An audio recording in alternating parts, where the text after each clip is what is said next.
918. And what we are in the chapter in the company of devotees at Champaucourt, which would put us on Friday, October 30th, 1885. It was about 5 o'clock in the afternoon.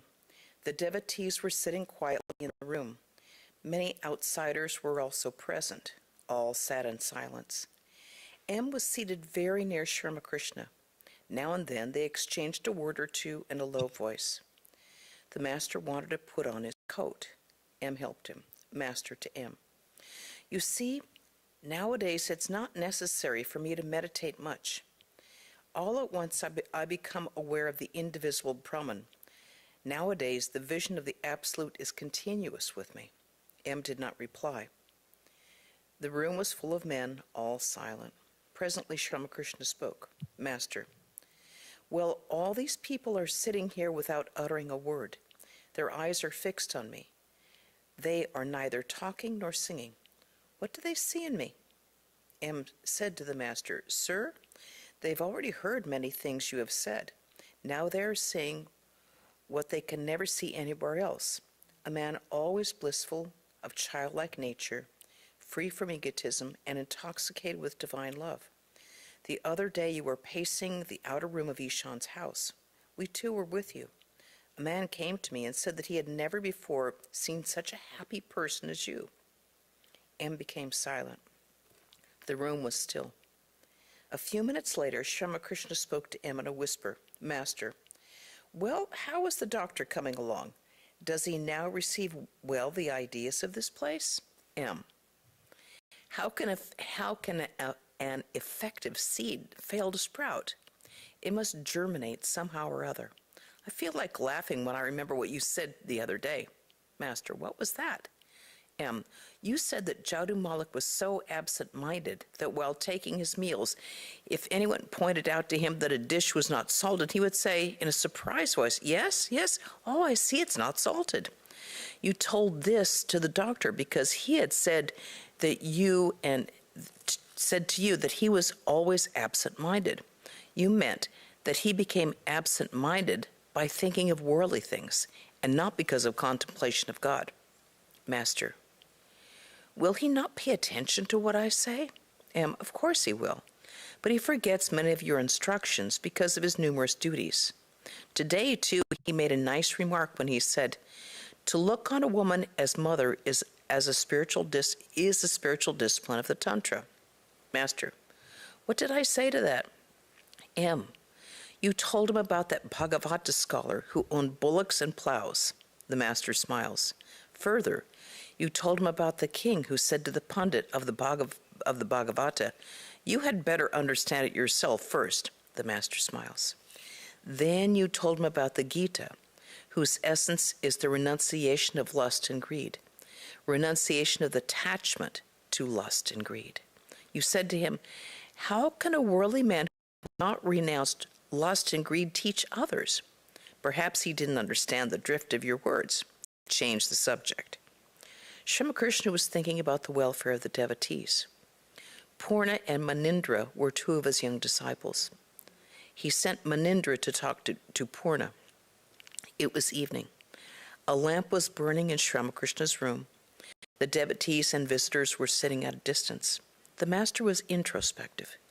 Those in the room were also thinking of God and sat in silence.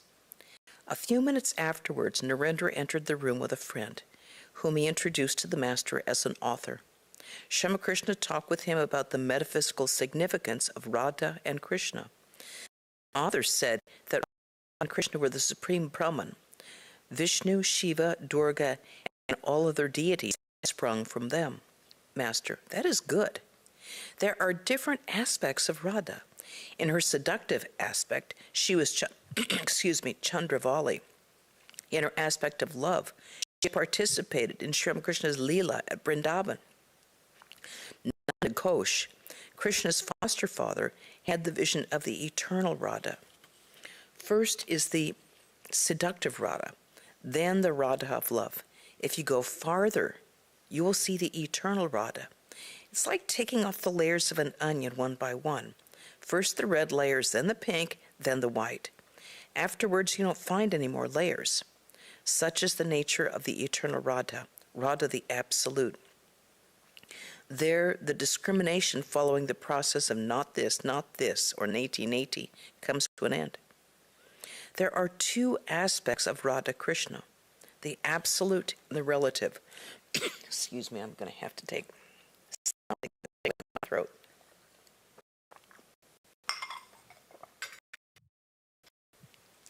They are like the sun and its rays. The absolute may be likened to the sun and the relative to the rays. A genuine bhakta dwells sometimes on the absolute and sometimes on the relative. Both the absolute and the relative belong to one and the same reality. It is all one, neither two nor many. Author: Sir, why do they speak of the Krishna of Vrindavan and the Krishna of Mathura? Master: that is the view of the Goswamis, but the scholars of Upper India think differently. According to them, there's only Krishna. The Krishna of Dwaraka is not associated with Radha. It's really interesting how you see how Sri Ramakrishna is really conversant with all kinds of philosophy. And that's because he wasn't sitting down and reading books. Because when all the scholars or the pundits would come and discuss, he would always attend and listen very carefully to what they had to say. So he was like a sponge when it came to anything about religion. He took it all in. Author: Sir, Radha and Krishna are themselves the same Brahman. Master: that is good. But you must remember that everything is possible for God. He is formless, and again he assumes forms. He is the individual, and he is the universe. He is Brahman, and he is Shakti. There is no end to him, no limit. Nothing is impossible for him. No matter how high the kites and vultures soar, they can never strike against the ceiling of the sky. If you ask me what Brahman is like, all I can say is it cannot be described in words.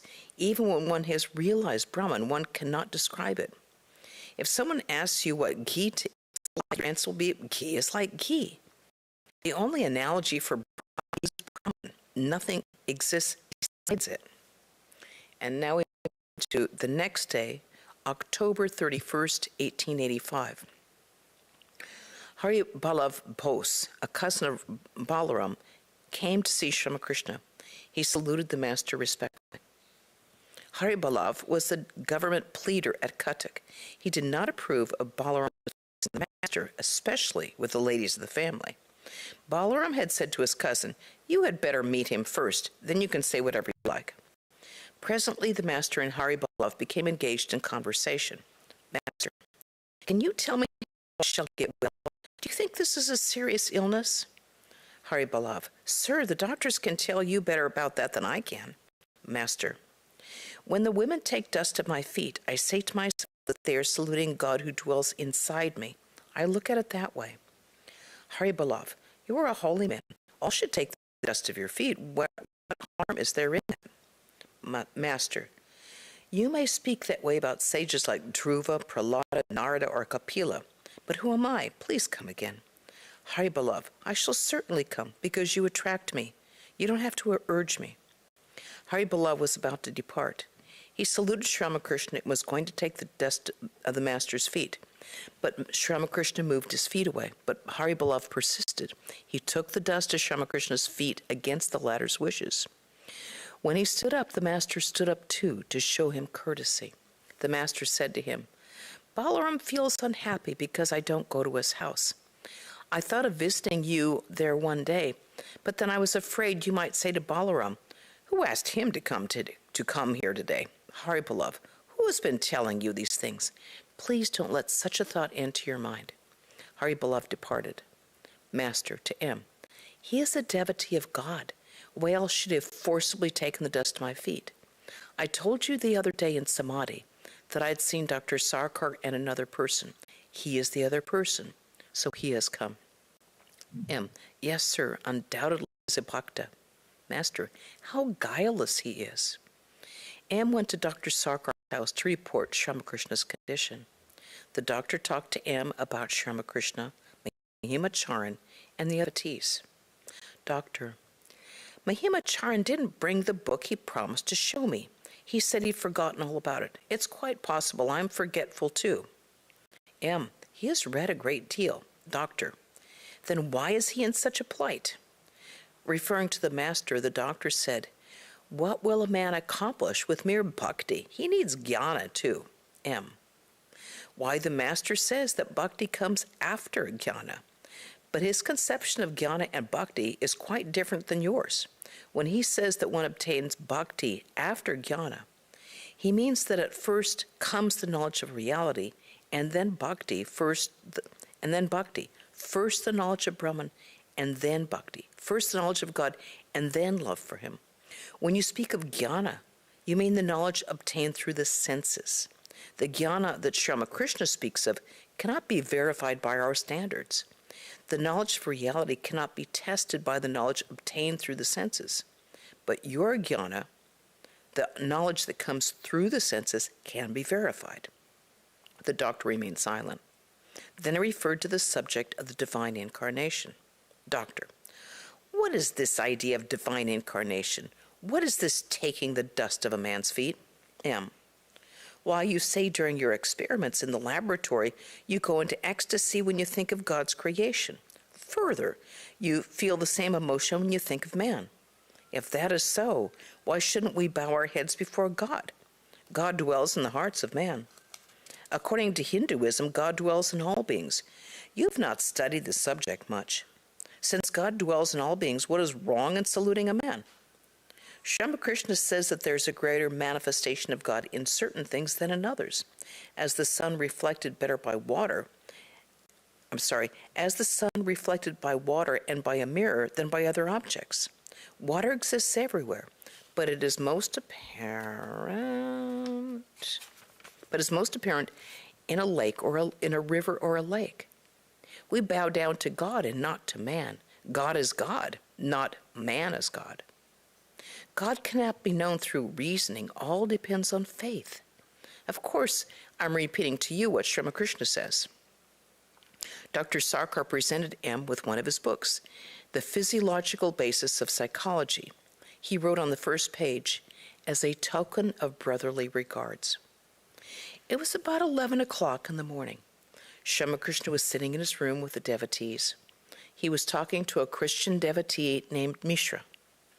Mishra was born of a Christian family in northwestern India and belonged to the Quaker sect. He was about 35 years old, though clad in a European dress. He wore the ochre cloth of a sannyasi under his foreign clothes. Two of the brothers had died on the day fixed for the marriage of one of them, and on that very day Mishra had renounced the world. Mishra, it is Rama alone who dwells in all beings. Sri Ramakrishna said to the younger Narayan, within Mishra's hearing, Rama is one, but he has 1,000 names. He who is called God by the Christians is addressed by the Hindus as Rama, Krishna, Ishvara, and by other names. A lake has many ghats. The Hindus drink water at one lake and call it jal. The Christians at another and call it water, and the Muslims at a third and call it pani. Likewise, he who is the God of the Christians is Allah to the Muslims. Mishra. Jesus is not the son of Mary. He is God himself to the devotees. Now he, pointing to Sri Ramakrishna, is as you see him. Again, he is God himself. You are not able to recognize him. I have seen him before in visions, though now I see him now directly before my eyes. A garden where he was seated on a raised seat. Another person was seated on the ground, but he was not so far advanced. There are 4 doorkeepers of God in this country, Tukaram in Bombay, Robert Michael in Kashmir, himself, meaning Sri Ramakrishna, and there's another person in eastern Bengal. Master, do you see visions? Mishra, sir, when I lived at home, I used to see light, the vision of Jesus. How can I describe that beauty? How insignificant is the beauty of a woman compared to that beauty? After a while, Mishra took off his trousers and showed the devotees the Garwa loincloth that he wore underneath. Presently, Sri Ramakrishna went out to the porch. Returning to the room, he said to the devotees, I saw him, meaning Mishra, standing in a heroic posture. As he uttered these words, he went into samadhi. He stood facing the west. Regaining partial consciousness, he fixed his gaze on Mishra and began to laugh. Still in an ecstatic mood, he shook hands with him and laughed again. Taking him by the hands, he said, "You will get what you are seeking." Mishra, with folded hands, "Since that day I have surrendered to you my mind, soul, and body." Ramakrishna was laughing, still in an ecstatic mood. The master resumed his seat. Mishra was describing his worldly life to the devotees. He told them how his two brothers were killed when the canopy came down at the time of the marriage. Ramakrishna asked the devotees to take care of Mishra. Dr. Sarkar arrived. At the sight of him, Ramakrishna went into samadhi. When the ecstasy abated a little, he said, "First the bliss of divine inebriation, and then the bliss of Satchidananda, the cause of the cause." Doctor, "Yes." Master, "I'm not unconscious." The doctor realized that the master was inebriated with divine bliss. Therefore he said, No, you are quite conscious." Ramakrishna smiled and said, "I drink no ordinary wine, but the wine of everlasting bliss as I repeat Mother Kali's name. It so intoxicates my mind that people take me to be drunk. My longing is the ferment to transform it. Knowledge, the maker of the wine, prepares it for me then. And when it is done, my mind imbibes it from the bottle of the mantra, taking the mother's name to make it pure. Drink of this wine, says Ram Prasad, and the four fruits of life are yours." As the doctor listened to these words, he too became almost ecstatic. Ramakrishna again went into a deep spiritual mood and placed his foot on the doctor's lap. In a few minutes later, he became conscious of the outer world and withdrew his foot. He said to the doctor, "Ah, what a splendid thing you said the other day. We lie in the lap of God. To whom shall we speak about our illness if not to him? If I must pray, I shall certainly pray to him." As Ramakrishna said these words, his eyes filled with tears. Again he went into ecstasy and said to the doctor, "You are very pure. Otherwise I could not have put my foot on your lap." Continuing, he said, "He alone has peace who has tasted the bliss of Rama." What is this world? What is there in it? What is there in money, wealth, honor, or creature comforts? O mind, know Rama. Whom else should you know? The devotees were worried to see Ramakrishna's repeated ecstasies in this state of ill health. He said, "I shall be quiet if someone sings that song, The Wine of Heavenly Bliss." Narendra was sent for from another room. He sang in his sweet voice, "Be drunk, O mind, be drunk with the wine of heavenly bliss. Roll on the ground and weep, chanting Hari's sweet name. Fill the arching heavens with your deep lion roar, singing Hari's sweet name. With both your arms upraised, dance in the name of Hari, and give his name to all. Swim day and night in the sea of bliss of Hari's love. Slay desire with his name, and blessed be your life." Master, and that one, upon the sea of blissful awareness.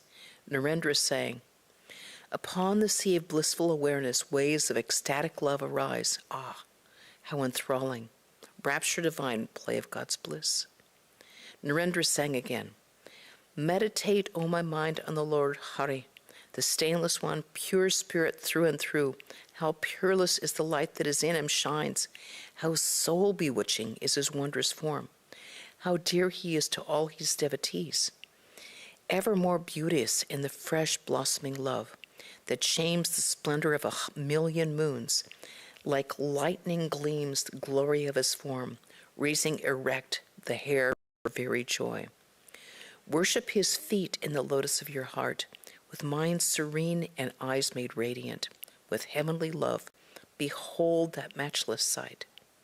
Caught in the spell of his ecstasy, immerse yourself forevermore, O mind, in him who is pure knowledge and pure bliss." Dr. Sarkar listened to the songs attentively. When the singing was over, he said, "That's a nice one, Upon the Sea of Blissful Awareness."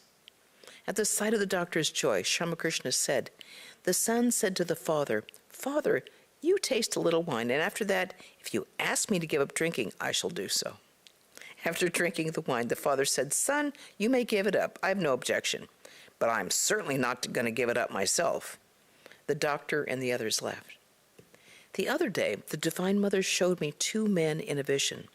He, meaning the doctor, is one. She revealed to me that he will have much knowledge, but it is dry knowledge, smiling to the doctor. But you will soften. The doctor remained silent. And then we move on to the next day. Friday, November 6th, 1885. It was the day of the Kali Puja, the worship of the Divine Mother. Sri Ramakrishna's chosen ideal at about 9 o'clock in the morning. The master, clad in a new cloth, stood in the south room of the second floor of his temporary residence at Shampukor. He had asked M to offer worship to Siddheshwari at Titania, the central part of Calcutta, with flowers, green coconut, sugar, and other sweets. After bathing in the Ganges, M had offered the worship and had come barefoot to Shampukor. He had brought the prasad with him. Sri Ramakrishna took off his shoes and with great reverence ate a little of the prasad and placed a little on his head.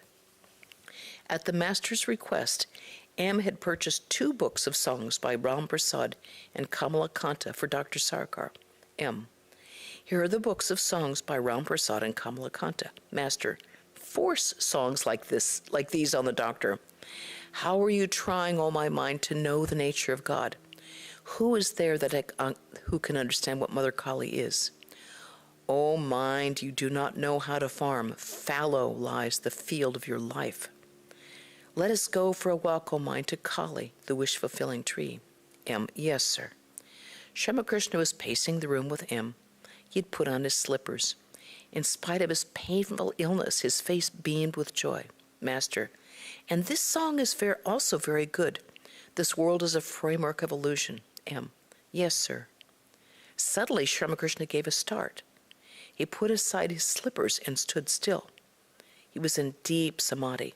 It was the day of the Divine Mother's worship. Was that why he so frequently went into samadhi? After a long while, he sighed and restrained his motion with great difficulty. It was about 10 o'clock. Sri Ramakrishna was seated on his bed, leaning against the pillow. The devotees sat around him. Ram, Rakhal, Niranjan, Kalipada, M, and others were also present. Sri Ramakrishna was talking about his nephew Hridoy. Master, Hridoy is even now clamoring for land. He said to me one day, while he was living with me at Dakshineshwar, give me a shawl, or I will sue you. The Divine Mother removed him from Dakshineshwar. He pestered the visitors for money. If he had stayed with me, all these people could not have come. That is why the mother removed him. R also began to act in that way. He became querulous. When he was asked to accompany me in a carriage, he would hold back. He would be annoyed if the other youngsters came to me. If I went to Calcutta to see them, he would say, why should you bother about them? Will they renounce the world? If I wanted to offer refreshments to the other young boys, I'd be afraid of R and say to him, take some yourself and then give it to them.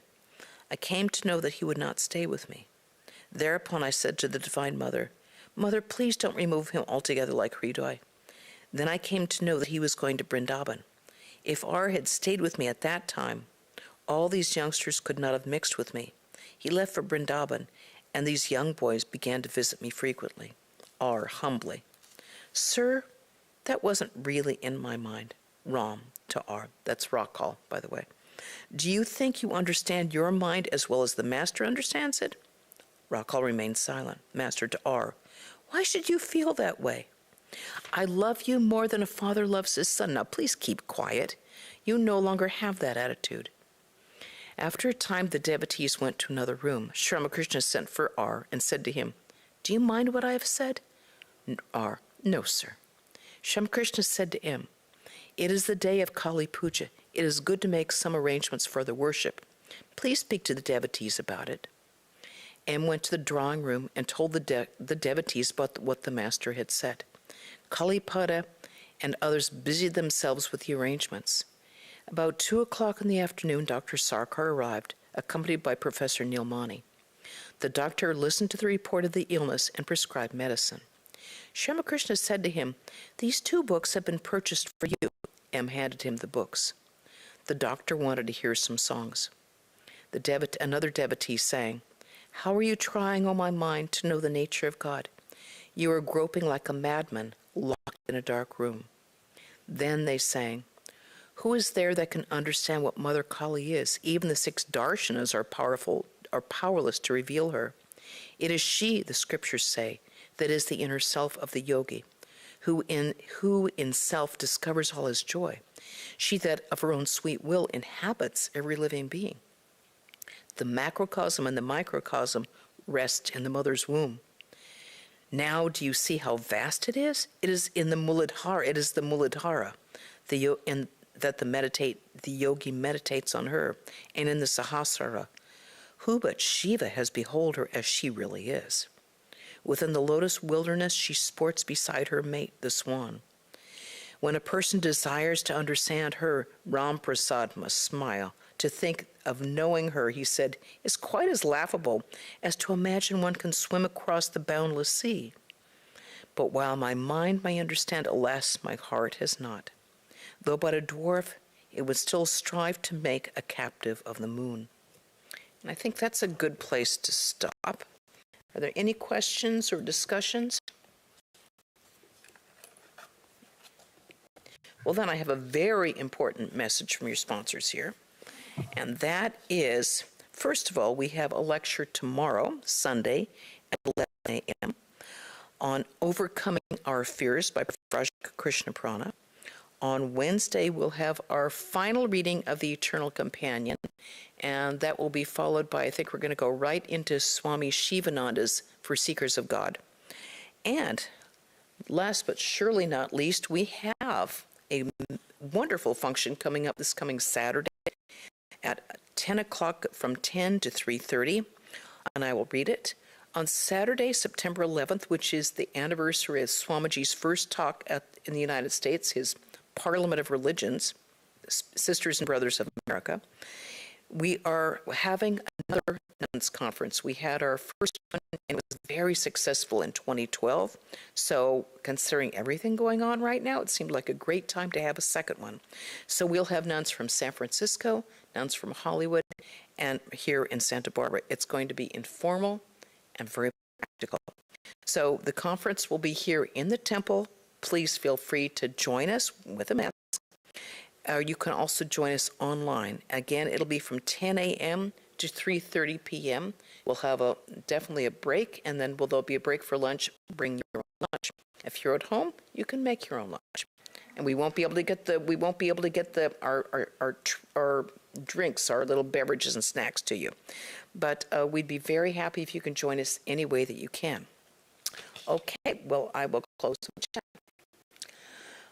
Om Shanti, Shanti, Shanti, Hari Om Tat Sat, Sri Ramakrishna Arpanamastu.